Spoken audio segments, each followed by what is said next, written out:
With these chest-to-wall handstand push-ups, we're trying to simulate or recreate the path that we do in an actual handstand push-up.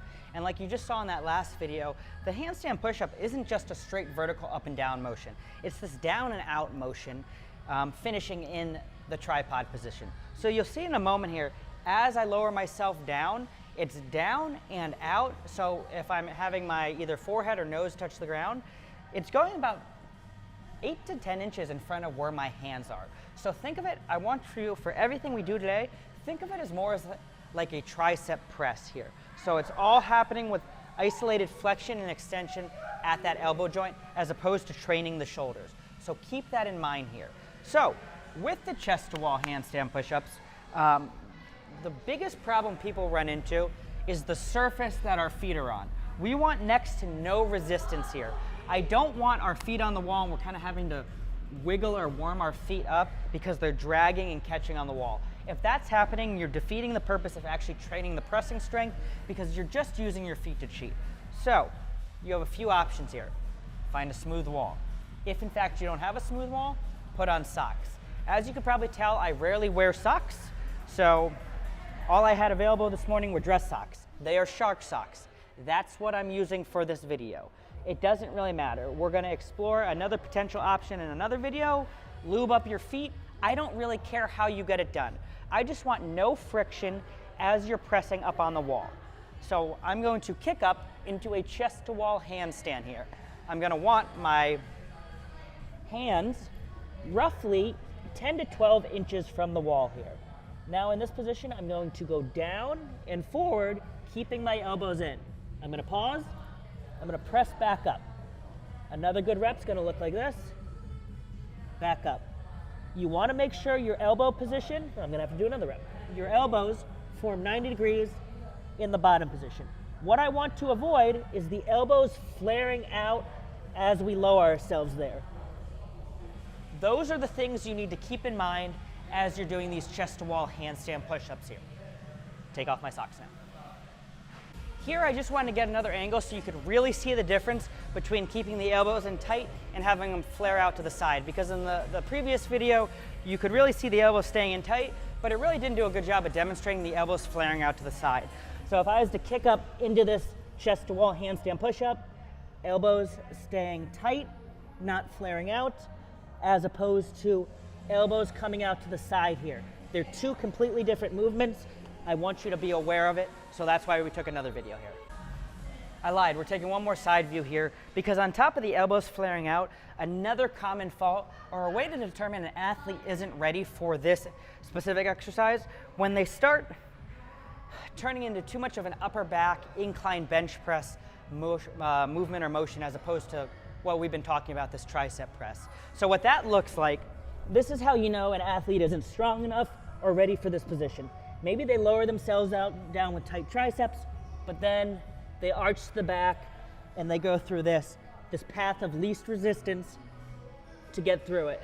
If we're doing that, that's another indication we're not ready for this, and you need to scale it down to something like piked handstand push-ups off of a box. So if you don't want to wear your blue shark socks to do this so we get good sliding on the wall, another potential option we're going to try right now is a furniture slider. You're going to need a friend to help you out here. So I have Isaac helping me out here. Hello. So I'm kicking up into my chest to wall handstand, and now I'm going to have Isaac put it underneath this foot. So good. So now I have it on that foot. I'm sliding down, coming back up. Down, up. It slides pretty well. It gets the job done. That's a tiny little furniture slider, so I just propped it under one foot. Ideally get a bigger one so you can place it under both foot and get an awesome friend like Isaac to help you out with this. We're going to be following up our chest to wall handstand push-ups with these planche push-ups. And I want you to think of these planche push-ups as kind of like a neurological finisher here.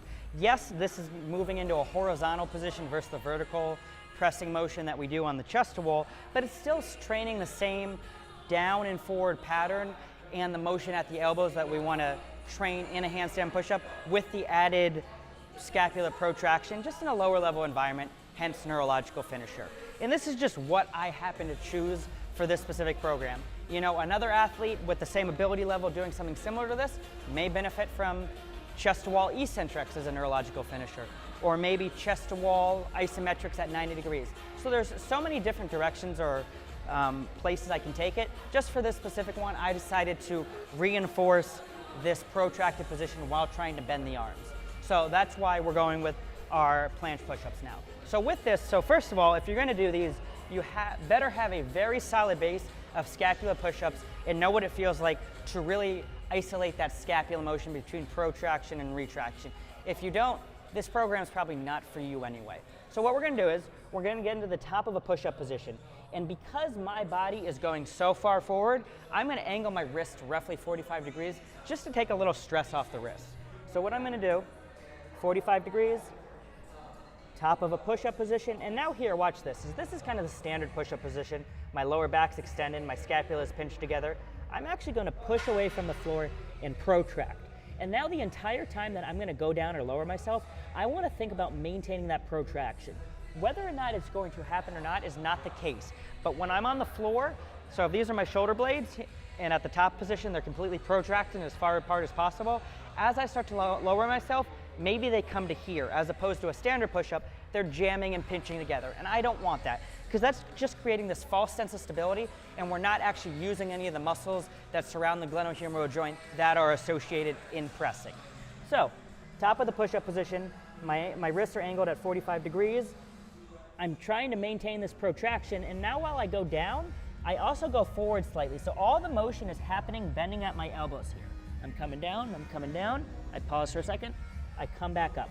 The entire time maintaining that scapular protraction. So think of this as almost like a skull crusher or something. So that's what 2 good reps look like. Whereas what you mostly see people do is extend the lower back, jam the shoulder blades together, and something like this. That is not going to transfer to our handstand push-up. So please take your time with these at first. Focus on the scapular protraction and what it feels like to have this elbow extension or that tricep focus. Because like I said in yesterday's post, that's where the majority of the motion comes from in these handstand push-ups. That's where most people are the weakest. With these landmine presses, I found it very transferable over to the handstand push-up because the handstand push-up press is like we've already discussed in the chest to wall and the planche push-up. It's very much this arc motion. So training maybe a military press where it's straight, vertical, up and down isn't really going to transfer. Likewise, something like a bench press may not necessarily transfer because it's too much horizontal in front of us and back. Whereas the landmine press comes very close to simulating that arch that we're trying to achieve in the handstand push-up. So at the end of the day, if we look at it in terms of the SAID principle, specific adaptation of imposed demands, this is more or less maybe mimicking it. So that's why we're going with this landmine press. But with that said, I want it done a specific way so we can actually train that handstand push-up. So when I get into the landmine press, and just the way I've always done this is just my personal preference. If I'm using my right hand to press, my right leg is going to be on the ground here. In terms of my front foot, I have it, more or less a foot to the outside of that back knee. I'm not looking, some corrective exercises would have this foot in line here. I'm not really trying to increase my stability or work on anything like that. I'm simply trying to work unilateral pressing strength with a weighted movement. So that's why I've chose this. So I get into this position like this, and what I'm looking for in this position, I want my elbow to stay nice and tight. You'll see in a moment, I don't want my elbow flaring out to the side right here. That defeats the purpose of the handstand push-up. So I want it in nice and tight. I'm actually going to draw my ribs in, and I want to think about actually protracting or rounding my upper back, similar to that planche push-up position we covered earlier. So drawing the ribs in, rounding the upper back, all the motion is coming from my arm. So these are what 2 good reps look like. Maximal protraction at the top, elbow in nice and tight.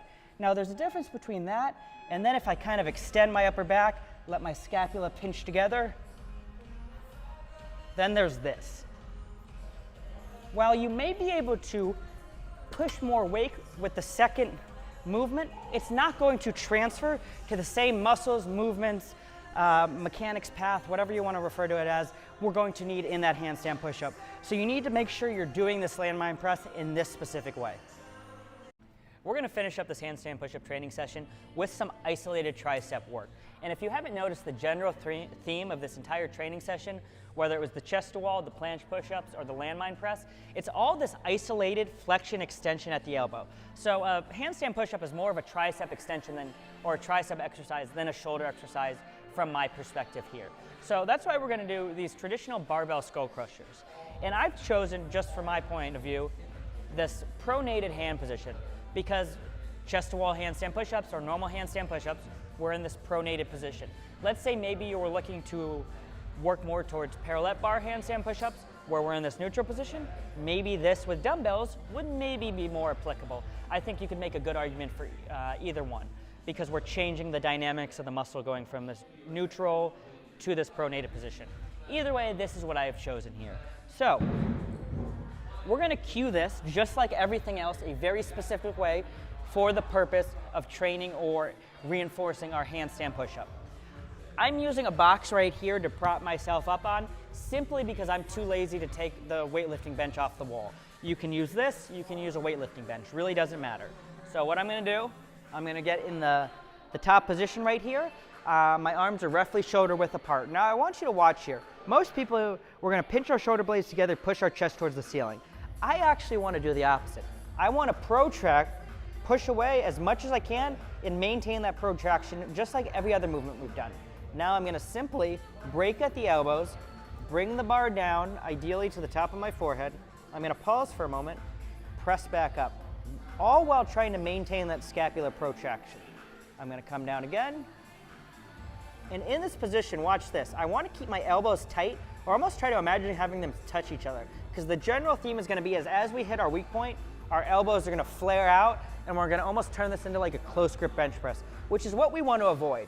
Because if you read my post from the other day, that's the same exact motion that happens when we hit our sticking point in that handstand push-up. We're going, we can't go any further, so we let the elbows flare out to kind of move through the path of the path of least resistance, and maybe recruit more delts or pecs there. So that's why we're training the triceps here. Take your time, focus on the movement, don't be so concerned about the weight here. Focus more on this isolated elbow flexion extension while maintaining scapular protraction.